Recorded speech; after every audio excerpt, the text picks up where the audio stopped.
Hello everybody, welcome back to C&S Corvettes. It's your Corvette buddy Lyle here to talk to you about, well, how I did something really stupid and paid the price for it. And it's part cautionary tale and part educational, and none of it's good for me. We'll get into it next.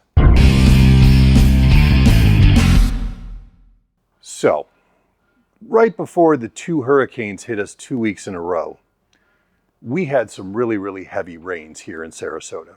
And leaving here at about 5:15, 5:30 in the afternoon on a Tuesday, it was pouring with rain like a monsoon.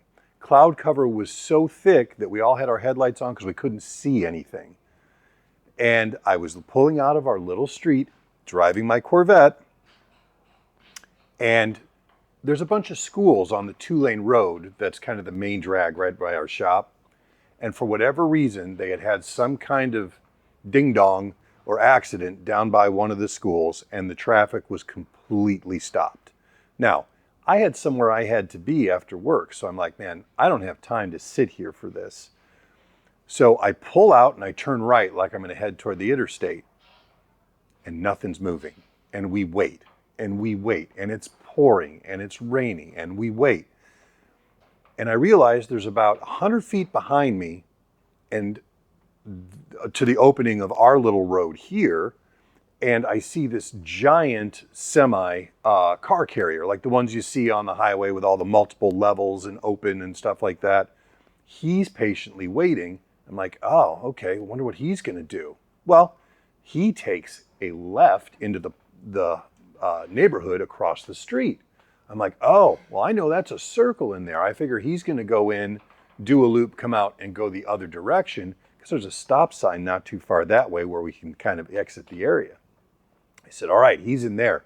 So as he turned, I was like, great, this is my chance. So I put it in reverse, and now I'm backing up. My idea is to back up along the street, back into Ashton Court here, and then go out and make a left while he's in there doing his loop. Perfect. No cars coming the other way. Yeah, so what really happened was he turned into that neighborhood. I'm backing up, coming this way. What I didn't see, because it was so dark and it was raining and my windows were tinted and I'm an idiot, he was actually just turning in there to back in where I wanted to back in, and we did this. Now, this was a fully loaded semi-car hauler, and I'm in my little 03 Corvette. So I hit him at this weird angle on the left rear of my car. I don't think he even knew I was there. So I feel it, I hear the terrible crunch, and I'm like, oh. So I pull off into the parking lot of the aluminum place right here at the corner. Now remember, it is absolutely pouring. So I get out of my car, take a deep breath, getting soaked as I'm standing there, and I go back and I look at the destruction that I have wrought. I have destroyed the left rear quarter of my car. I have destroyed the rear bumper cover of my car. I've destroyed the side marker, my LED side marker light that I like so much. And and this is the part that hurt me the most, for a 260,000 mile car, my Z06 always had perfect wheels. They were the original wheels. The owner never curbed them, and I'm very proud of the fact that I don't curb wheels. So one of the few things on this car that were like, chef's kiss, were the wheels. Well, my wheel is all gouged up, torn, this, that, and the other. Thankfully, it didn't get into the tire. So I was able to drive the car home. Now, you can imagine, as I'm driving home in the pouring rain, idiots all around me, traffic's not moving, I'm running late for where I need to be, and I am so angry at myself because I can't blame anybody but me. This was entirely my fault. So yeah, car's been waiting for parts to get painted and this, that, and the other for a couple of months. I'm hoping to have it back maybe early next week. Here's the lesson for everybody. Number one, don't assume that somebody else is going to do something in traffic, even if you're in a hurry, because I consider myself to be a very competent, safe street driver. I have no track driving ability. I am not a race car driver. That's my son's thing. I am just a safe, intelligent driver. I don't have accidents. Well, I did, because I was in a hurry, it was hard to see, and I wasn't paying attention.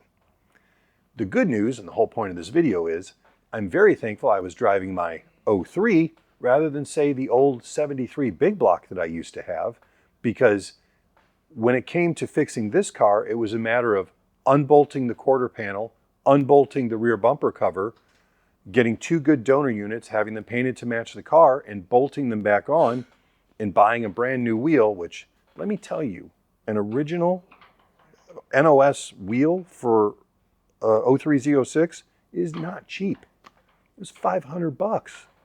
Huh. But it is what it is. It was my fault. So I did it. But I'm so thankful. And if you guys ever have a problem, you know, a small accident like this in your modern Corvette, where things aren't all fiberglass together, where things actually unbolt, it really isn't that difficult to repair. And thankfully, it didn't cost me, even working where I work and having access to the parts and this, that, and the other, this still cost me about $3,000. And it would have cost easily double that for somebody else. So I'm very grateful for that. The whole point of this video is be careful, don't be in a rush, but if you do have a problem with your later model C5, C6, C7, be thankful that it comes apart in pieces and isn't all molded into one piece with fiberglass, because that would have been 10 times as expensive a repair. So I'm just as human and as much of an idiot in certain circumstances as anybody else.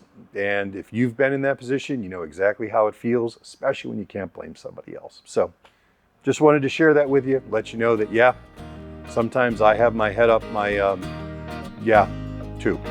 So that's all. See ya.